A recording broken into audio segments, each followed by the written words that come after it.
Some members of the media use their platforms to push their own personal bias and agenda to control exactly what people think. And this is extremely dangerous to our democracy. Go to work, get married, have children, act normal, walk on the pavement, watch TV, obey the law, save for your old age, then repeat after me, I am free. Slavery, it works better when you don't tell them. It's all a mind game. William Casey, CIA director, will know when our disinformation program is complete when everything the American public believes is false. They don't call it television programming for nothing. What if all you ever knew was a lie?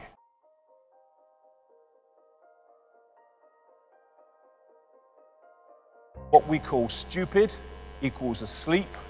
What we call asleep is hypnotized, and what we call hypnotized is unconscious. We have been systematically put into a state of unconsciousness so that we cannot see what we are part of and what we are experiencing, though that is changing and changing fast. Until you make the unconscious conscious, it will direct your life and you will call it fate. All the time, the subconscious, which we're not aware of, is dictating the behavior and responses of the conscious. And if we don't understand the unconscious, then the conscious will just be a pawn in a game. It doesn't understand. Go to work, get married, have children, act normal, walk on the pavement, watch TV, obey the law, save for your old age, then repeat after me, I am free. And we keep having to say we're free. And in America, they keep having to tell the people they're free every 5 minutes because they might otherwise suss that they're not. Slavery was never abolished. It was only extended to include everyone. And yet, people go so out of their way to convince themselves they're not in a state of slavery. First stage of disconnecting from slavery, realize you're in a state of slavery. Then you know what to disconnect from. Leonardo da Vinci. There are three classes of people: those who see when they are shown, those who do not see. And this system we call life is designed, again from cradle to grave, to make sure as many people do not see. And that's what I call the perception deception. These are three major CIA people. William Casey, CIA director, will know when our disinformation program is complete when everything the American public believes is false. The CIA owns everyone of any significance in the major media. William Coley, CIA director. Deception is a state of mind and the mind of the state. James Angleton, infamous CIA operative. It's all a mind game. They don't call it television programming for nothing. It tells you what to wear, what to eat, what to think, what to love, what to fear, who to ridicule, who to condemn.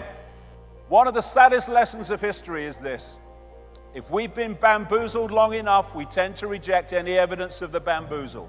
We're no longer interested in finding out the truth. It's simply too painful to acknowledge, even to ourselves, that we've been taken. Once you give a charlatan power over you, you almost never get it back. Almost never. But we're fricking going to. But that's what it is. It's a bamboozle. It's a mind program. This is cognitive dissonance. This is a definition of it. Sometimes people hold a core belief that is very strong.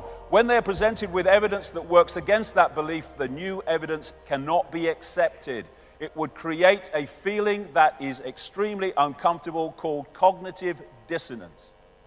And because it is so important to protect the core belief, they will rationalize, ignore, and even deny anything that doesn't fit in with the core belief.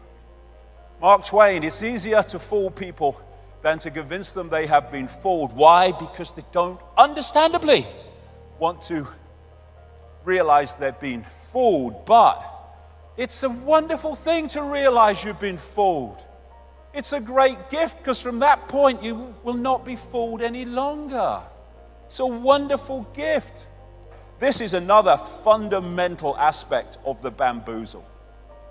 It's called Stockholm Syndrome, a psychological phenomenon in which hostages express empathy and have positive feelings towards their captors, sometimes to the point of defending them.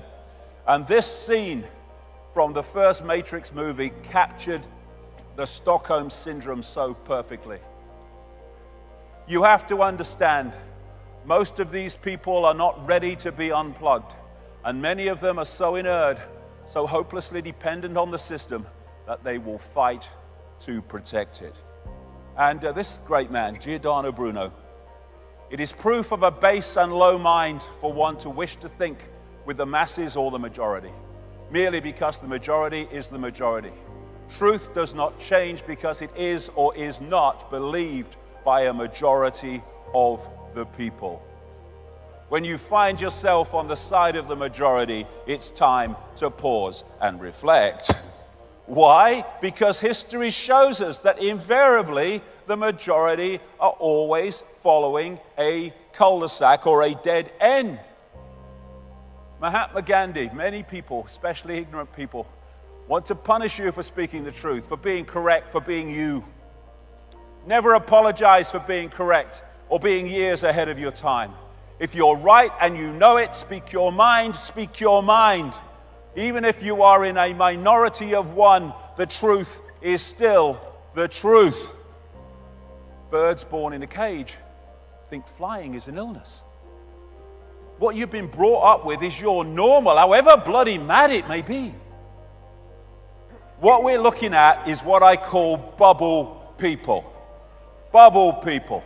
They live in a bubble of perception and reject anything outside of that perception. Thus, they stay in the bubble. And so all these institutions are programming beliefs and perceptions in the bubble. And unless you break out of it, they're the only perceptions you ever come across. And this is what they say to you. Look, mate, I live in the real world, me. All right, I've got that real world. Go to work, get married, have children, get normal. I am free. That's the real world they're talking about. The real world of human slavery masquerading as freedom. You can ignore reality, but you can't ignore the consequences of ignoring reality. Can you remember who you were before the world told you what you should be? Can any of us remember that? When we're born into a world and from day one we're told who we are, what we should do, what reality is, what we should aspire to, what we should oppose, all of it. Just a program. If you sense more, there is more. Yes. It's people get stuck in the mode of thinking. And when we feel something, what does it feel? You can say, well, it feels right. It shouldn't, but it does. This is the true self. This is the program self. We have the power to change anything. We have got into this situation by realizing or not realizing the power we have, by not realizing the true nature of who we are.